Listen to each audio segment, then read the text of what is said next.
this thing has been making the rounds now from December 5th, 1988. And this is from viewer, they call it viewer number 32. So remote viewing was and is people trying to locate things with their minds, right? Trying to find the impression of an object or a person by some sort of psychic ability. And the CIA was deeply involved with this, I think, for probably much longer than we realize. And they say they're not doing it anymore. But do they tell the truth, do you think? Like, can we believe No, it? you have to be skeptical with anything that comes out of the CIA. I mean, like, we do know that they have been remote viewing. For sure. And they have documentation for the process for doing it and the implementation of remote viewing. But, you know, I was looking through this and I was just like, I can't help but be skeptical because it seemed a little vague. Yeah. It seemed a little opaque, even for remote viewing. Yes. So that's what I was going to ask you. Like, do we even believe these documents? They're enticing. Right. I want to believe it. I want to believe that, you know, they're able to see that there is the Ark of the Covenant in existence somewhere in the Middle East, but I just have to maintain some level of skepticism. As we all should. So remote viewer number 32, they say here, training target was the Ark of the Covenant, and I believe they didn't know what they were looking for. They were just given coordinates. But right here, the evaluation says, viewer number 32 attained excellent sight contact. Doing very well with stage 4 structure, viewer also exhibits the ability to keep AOL to a minimum. Have to be careful with editing though. This does not seem to be a problem at this time. Just something to watch for. I don't know what the editing thing means.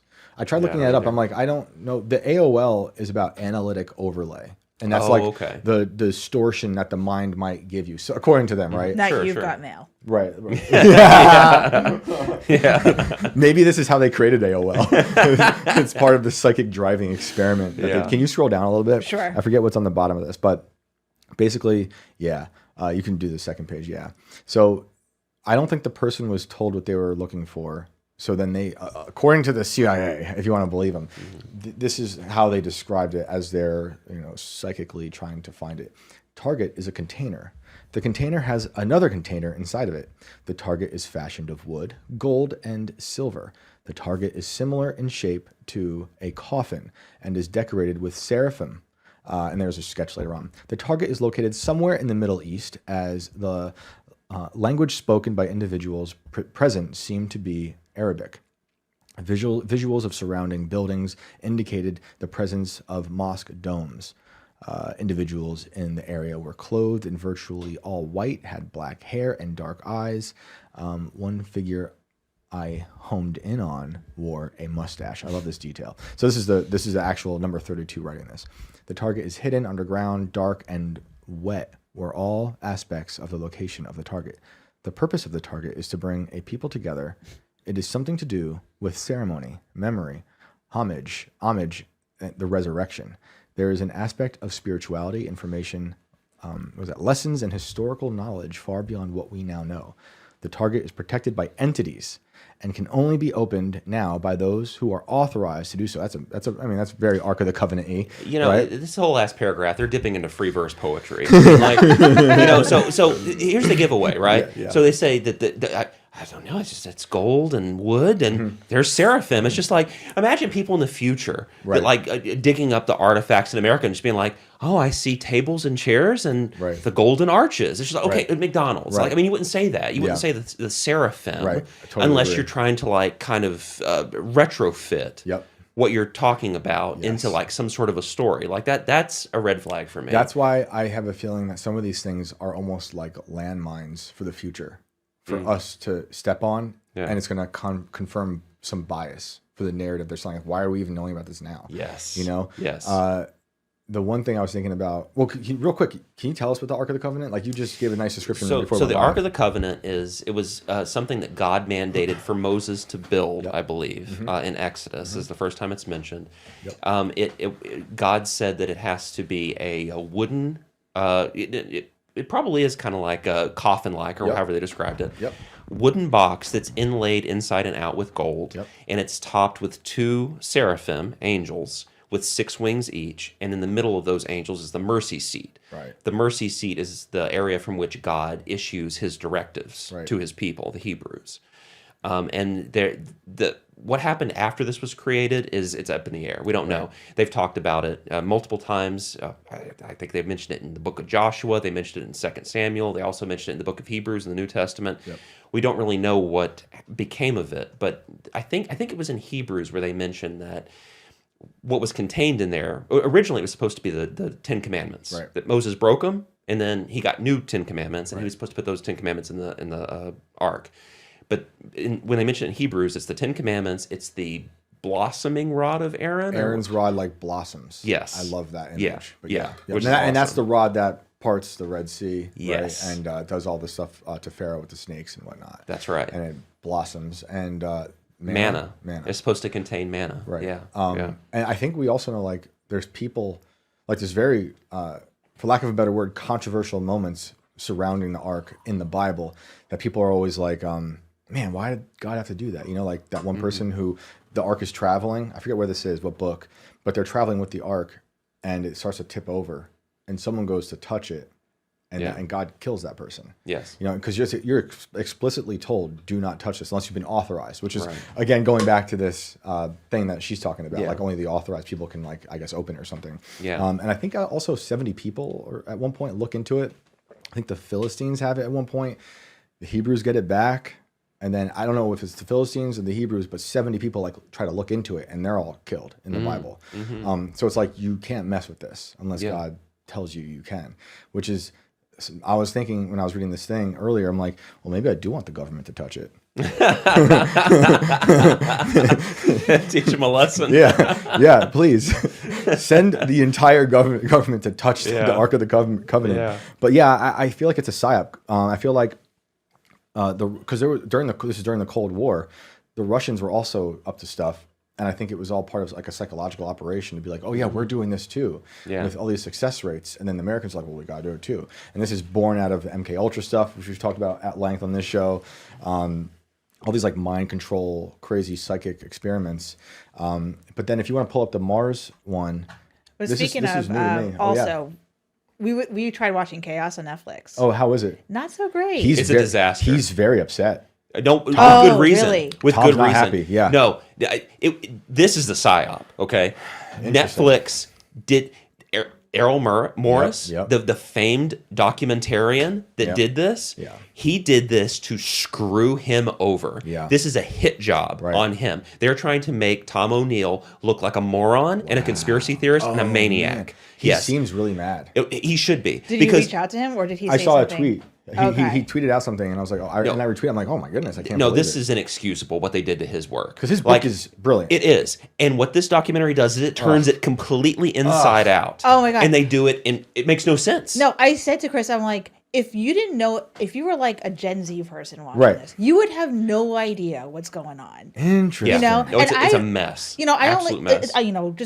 just knowing, the whole story and having him on the show, and Yep. you should check that episode out with Tom O'Neill. Great show. But, and I haven't read the book. I know you guys love it. Yep. But just watching that first episode, I'm like, why is this so confusing? Right. Give us the main story first. Give us something. Is he in some way a narrator through it? I don't No, is he? Errol Morris drives the narrative of the documentary. But by the way, red flag, as soon as you pull it up on Netflix, it's 90 minutes, 89 minutes. The whole thing? The whole thing. I was just like, there is no way you're going to do. Okay, for those who didn't watch the episode with Tom Yeah. or know about Chaos, this took him 20 years to write. Yeah. I was like, It's a there's no giant way you're doing book, this in 90 minutes. Massive research. Yeah. It touches everything. Do they talk about Jolly West at all? Well, They really? do. But they front load it. Okay, so if you're Tom O'Neill and you get to the end of this 20-year journey, all you want to talk about is Jolly West and the CIA and all this stuff. Jack Ruby. That's all what this he stuff. does. That's what Errol Morris does in this awful documentary. And it's just like, no, you have to build to that. Right. Of course, Tom O'Neill probably wanted to start there too, but you can't. You Yeah. have to walk the reader step by step through this whole thing. Right. Errol Morris did not do that. This is a hit job. And at first I thought that it was just like incompetence from this famed documentarian. No, it's not incompetence. This was a hit job. They're trying to make him look like a moron and a conspiracy theorist and a lunatic. Errol's always been ideologically Yes. wrong. Yes. Like, is this Chaos documentary just pictures of Charles Manson slow panning, like the Civil War thing. No, You know it's what? actually It it's would like work. it's like quick. It's cuts. worse than that. It's Yeah. quick cuts Yeah. and like highlighted titles of like newspaper clippings, okay. and you're just like, what? If like literally, if you didn't know Charles Manson, like if you didn't know any of the story, Right. you'd Yeah. be like, Right. who? Yeah, It's Tom a does a great mess. job of like walking Yes. the audience through how insane it was, starting at a very small level. Yes. With Yeah. him not even interested in the story, and then the research keeps piling on, and Right. he can't dig his way out. But there's so Right. many different tangents that are really important to Yeah. like not only the book but like American history And major things. And an honest documentary that represents this incredible book would have put you in that point of view. It really would have walked you through from his point. But I felt like Errol Morris, he was basically playing gotcha with him. What a He's jerk. like, really? And then what, Tom? Like, Really? he's doing the interviews with him, and you like. Yeah. I really thought it might be incompetence at first, but how Interesting. could it be so incompetent from this guy? It's a fucking Unless hit if he just job. didn't understand the book I, and the No, I could be it's- yeah, misremembering this, but I feel like there was tension between Errol and Tom early on. I think Tom even walked away at a certain point. I don't know if it was Errol or someone else was handling it, but I feel like he saw issues early on. Like Tom is he's like an entertainment reporter first. Yeah. He's Yeah. not like the true crime guy. Right. He just fell into the story. So like I think he has a pretty good understanding of art, and film. And I think he probably detected some issue going on. Definitely. I'd be heartbroken if something like that of mine was Yeah. that thoroughly mutilated by an idiot. Yeah, they did him wrong. They That did him wrong. stinks. Now the other documentary, which Chris fell asleep during, but I enjoyed, was Gone Girls. Which Oh, you how know, is that? Which is the Long I have Island. beef with that because I'm like, that's my love, I know it and is. like I'm afraid to watch I know it someone is. else do it. How is it? You know, it's good. Okay. I thought the first. I mean, I guess it's Okay. multiple episodes. Is not. it I is it fell based on asleep Robert because Coker's? I was just like, Shane's already done the reporting. Yeah. I don't Thank need you. to see this. So Thank I just you. like kind of sat back and closed my eyes. Did you finish it? I only watched the first episode, Okay. but I did think at least it walked you through a linear story, and Right. you're getting an understanding of what this is. The Long It Island. did the basics. Yeah. The Long Island serial killer Yeah. who killed the prostitutes, Right. whatever. You know, So it sounds like it's a documentary based off Robert Colker's book called Lost Girls. I have. It seems no like it's a idea. play on that title. And Probably. I thought Colker's book was pretty good, and it came out pretty soon after the initial bodies were found. And I liked a lot of his stuff. And my reporting like went in the direction it did because I was trying to do something different from Colker, right? Like I like a lot of that book, but then that's how I fell in with the whole amateur detective crowd. Because that was something that he just touched on briefly, and I was like, "Whoa, that's really weird." Because there's all this drama with the blogs, and people then paranoia on Yeah, the blogs, and people blaming each other. Everyone thinks everyone's a serial killer, so I was like, "I'm just going to embed myself in that world," which is probably not so good for my mental health. But that story's crazy. I'm curious how far into it goes. Like, I'm wondering if they I will- show you the yeah. suspect. I will get into it. I will get more into. I want to finish it. Okay. I mean, the first episode focuses on Shannon Gilbert, and it Yeah, starts. you can't there. not, yeah. I mean, and it just goes down. And it's a documentary. yes. Okay. Okay. Yeah. Interesting. Yeah. Yeah, that whole story is insane. I wonder how deep it's going to go because there's so many like King Chaos, so many tangents. There was my tinfoil hat. So there's so many tangents with that story of like Yeah. Shannon's family. Yeah. I want to get into the. But if Mars it wasn't thing for real quick. Shannon's story, we probably wouldn't even be here. Shannon's because the so mother. that's the whole crazy part is like Shannon, who was a prostitute, who went missing, and now we have the audio of her calling 911, Yeah. freaking out. They held that audio for years and years. She went missing, and like they just gave up trying to find her because they're like, it's just another hooker, right? And a year or so later, It was like 8 months later. yeah, Yeah. in December or November, this officer is training his cadaver dog, Blue, and the dog sniffed out a corpse. Yeah. And he's like, "Who's this?" And they thought it might be Shannon Gilbert. Yeah. And then it's Yep. not. Yep. And then it snowed. And Yeah. we continue searching for more remains. Yep. They find 3 others. None of those are Shannon. And then they find a whole graveyard. Well, what's cool about the first episode is they talk about the three. They do a backstory on the other 3 girls that were found. Okay, like Melissa Bartholomew. Yeah, and- yeah, the 3 other girls. So you have like you Shannon Gilbert, but the 3 girls that were found. So it kind of Interesting. starts there. Yeah. Yeah. And so when the weird thing about all that is like Shannon's still not considered a victim of the serial killer, even though she's found amongst all the dead bodies that they claim this guy murdered. There's a baby as well. Shannon's not somehow not a victim, allegedly. And I even talked to Michael Bodden, who's like this weird celebrity forensics guy. He worked on JFK's brain. He worked on George Floyd. Like he's been around. Oh, he's the guy that does all forever. the celebrity Yes. autopsies. He did Shannon Gilbert. He was hired by Yeah. Shannon Gilbert's family's lawyer, who's this guy John Ray. Remember him in the story? He's a guy Yeah. I call like a pimp, basically, Yeah. which is hilarious. He dresses like a pimp, and he's helping out this prostitute. But he wears like velvet suits and has a ponytail and a top hat. He looks like a villain, and he loves PR stunts, which is it's pretty annoying. But they hired Bodden, and Bodden, according to him, said that her hyoid bone was broken, which is consistent with being strangled to death, right? But the cops don't include her in the victim list. I feel like at some point they will, but they have the suspect in custody now. I'm curious if that's where this is going to go. Yeah, we'll see. How deep they are, because that guy's crazy. Like, remember I went and saw him. I saw him appear Yeah. before the judge right after they arrested him. I was like, holy moly! And that dude is like a giant monster who was That was a good piece. popular I remember architect, that, right? yeah. And like he Yeah. worked on airports and malls and from Manhattan, Family Man, all this stuff. And my whole thing was, I thought I was done with that story, right? After we published our pieces, I talked to all those people, thought I was done, and I thought we'd never get the guy. But I always figured, like, you know, this is like cliche with serial killers, but it seemed like it had to be someone who was a well-known, not happy, but like a beloved person in the neighborhood, right? Who's just getting away with all this stuff, like a Ted Bundy for so long, right? Yeah. Because some of them don't act like that. But if you're going to operate for that long, for decades, and fill a graveyard right off a highway, you kind of have to be not in the shadows the whole time. So then it turns out, that's what I was going to say. I have a feeling the guy, I really do think this, the guy I found in that website, remember Utopia Guide, where they're reviewing all the hookers? I feel like that's that guy.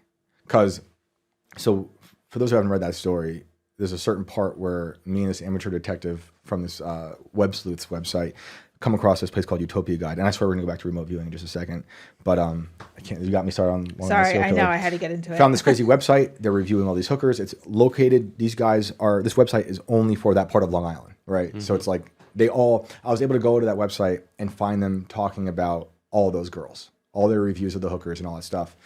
And that's when we came across this guy who called himself Genius. And he talked about all these great ways to get, to make it so so you could evade police, but also evade like your wife being suspicious. So it's like burner phones. He had very specific ways, right? Yeah. And They there's talk that- a lot about the burner phones in the and that thing, yeah. And so when they captured this guy, the suspect, the architect, they talked about getting all his phones, all these things that were very consistent with what this person was saying on that website. And I, although was fairly paranoid by that point of writing the story, I contacted the FBI and be like, I think this person's, if he's not the killer, this person is crazy. He talked about really violent fantasies. And I was like, maybe he's a troll. Maybe he's fetishized commenting like this. But it's so specific. And everyone on the website called his comments epistles. Like he was just like their leader, right? Yeah. So no one ever called me back. And then they arrest this guy and I do get a call. And they say, tell us more about Utopia Guide. So I talked to the lead investigator last summer, I guess. And I ran him through the whole thing, sent him the story and all that stuff. And I was like, and he couldn't tell me anything. I asked, I tried. Right. I was like, anything. But all that stuff they found with him was consistent with the stuff that was talked about. But like people who do that thing for a living, they all probably do that stuff.